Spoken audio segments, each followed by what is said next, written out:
In this video, we're going to help you navigate the tricky process of opening expat bank account, some of the best countries for you to consider, and a few mistakes that could end up costing you thousands. But before we dive in, make sure you hit the subscribe button and the notification bell to make sure you get alerted every time we post new account opening videos.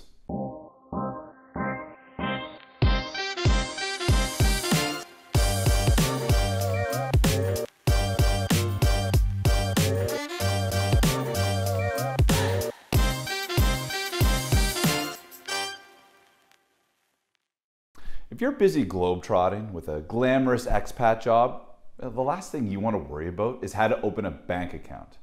But if that's you, then you know having an international bank account is critical to supporting your expat lifestyle. Before we get started, we have a free non-resident banking starter guide designed to help non-resident and expats successfully open bank accounts. So don't forget to download your copy using the link in the description below. Now, what is expat banking and how is it different from regular banking? Well, it's basically international banking for employees who live and work outside their home country. Generally speaking, expats are usually high earners with large salaries and lofty relocation packages, so banks want them as clients. In fact, many banks have dedicated expat banking divisions. Unfortunately, opening an account as an expat isn't always an easy task. And accessing the best expat banking options will depend on a few important factors.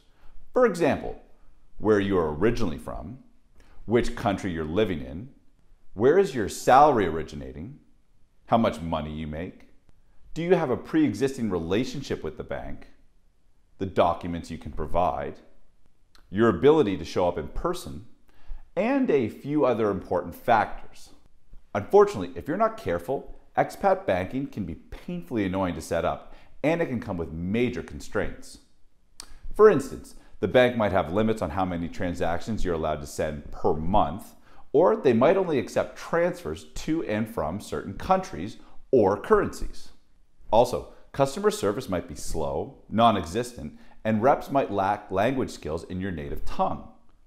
Another downside is that the fees can be painfully expensive and almost impossible to avoid. And then, when the time comes for you to leave the country, closing or transferring your account can sometimes come with even more headaches and even unexpected tax consequences. This is why bank and account selection as an expat is so crucial. If you choose your banking relationships carelessly and aren't aware of the pitfalls, you could end up with tons of problems and paying thousands in unnecessary fees. But don't worry. When you open the right expat bank account in the right expat banking hub, you can reap some serious benefits. But first, let's talk about timing. In other words, when should you actually open an expat bank account? One of the best ways to determine this is whether you need the bank account before or after you arrive in the country. Your answer to this question will dictate your banking options and which banks will accept you. This will also have a big impact on fees, service quality, which documents will be required for account opening, and how much money you'll have to deposit. Simply put, if you need to open a bank account before arriving in your new country, your options could be limited. That's because opening an account remotely has become extremely difficult, and not all banks allow it. With that said, I'm going to share some options with you in this video that are bucking this trend. Second, being charged expat fees.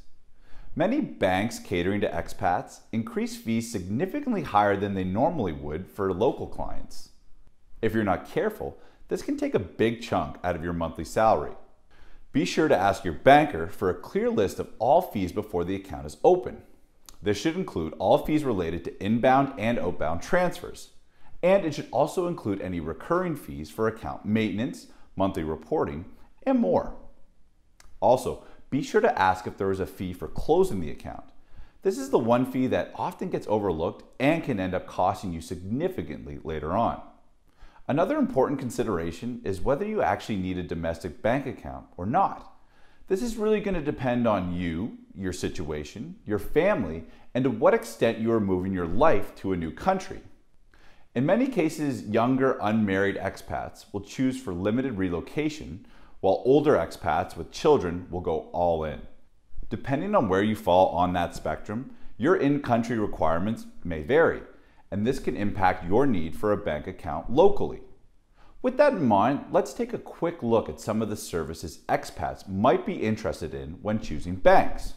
First, getting paid as an expat. One of the most obvious reasons for wanting to open a bank account as an expat is to receive your salary. And it makes sense. Many expats want to have their salary available in the country where they live and pay expenses. In other cases, your employer may tell you to open a local bank account. This is because some companies will only deposit salaries in local bank accounts or certain countries. Keep in mind, while most banks will happily receive your money, you should pay careful attention to the fees that banks will charge you for inbound transfers and currency conversion if you're getting paid in or have expenses in a different currency. Next, covering expenses back home. Just because you can receive money in your account doesn't mean that you'll be able to send it out whenever and wherever you like. Unfortunately, there are often hidden restrictions and limitations attached to the bank that many expats only discover after their account is open. For instance, they discover that their bank or the country restricts outgoing transactions in certain currencies, charges absurdly high conversion or transfer fees, or requires them to physically come into the branch to make an outgoing transaction. These inefficiencies waste a lot of your time and money. They can also make it difficult and expensive to send money to your home country if you still have any expenses to cover, even if it's as simple as a storage unit or student loans. Lastly, local payments as an expat. Naturally, you're going to want to use your expat bank account to pay for expenses locally. This might include fixed monthly expenses as well as payments for everyday items such as groceries, restaurants, or getting around. While many people will use their credit cards from their home country to cover local expenses, this isn't always economical. Depending on the card you have and the card acceptance policies of vendors in the country where you're living, you could run into problems. For instance, your credit card company might end up charging extortionate foreign exchange fees for purchases made in local currency. They could also charge you additional fees for foreign transactions. As a quick recap, here's a list of items you should confirm with the bank before opening an account. Account maintenance and transaction fees, restrictions on the frequency and value of incoming and outgoing transactions, restrictions on countries or currencies that you can send money to, currency conversion fees, availability of credit and debit cards, ability to manage the account without visiting a branch, what can be done and not done via online banking, quality and speed of their English language customer service. Now, on to the big question of where you should open a bank account as an expat.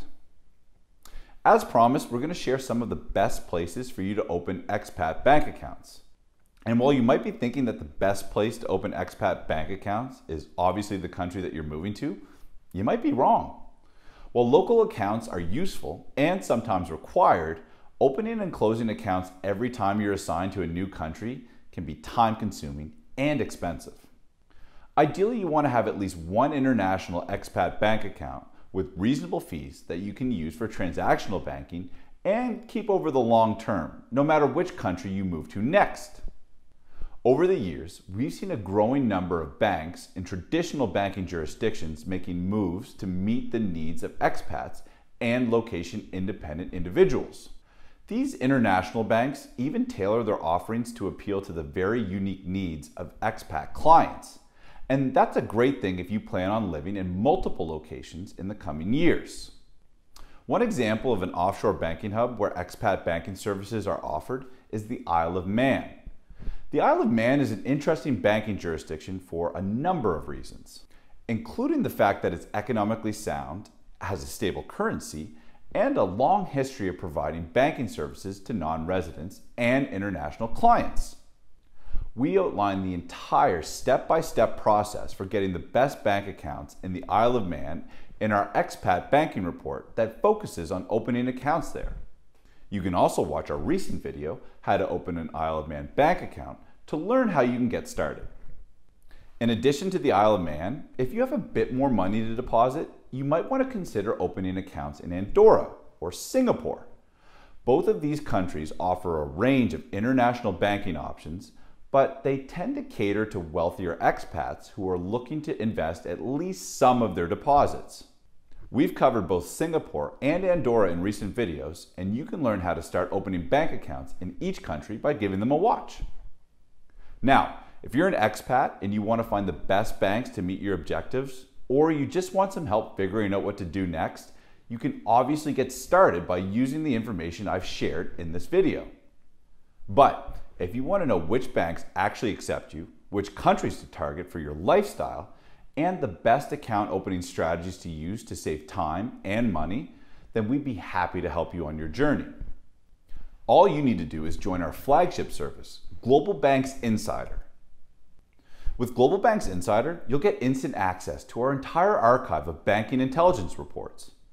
Each report shares an overview of the best banking options in each country, the specific account opening strategies to use, remote opening options for specific banks whenever possible, and direct contact information for attentive bankers.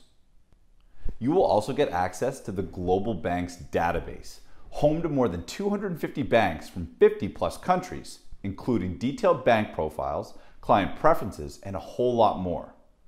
Finally, you'll also get real-time analyst support from our team of experts, ready to answer your most pressing banking questions and to make suggestions on which international banks you should consider to meet your objectives. Before signing off, don't forget to hit subscribe and go check out our other videos to gain more insights into the international banking world. Thanks so much for watching, and I'll see you next time.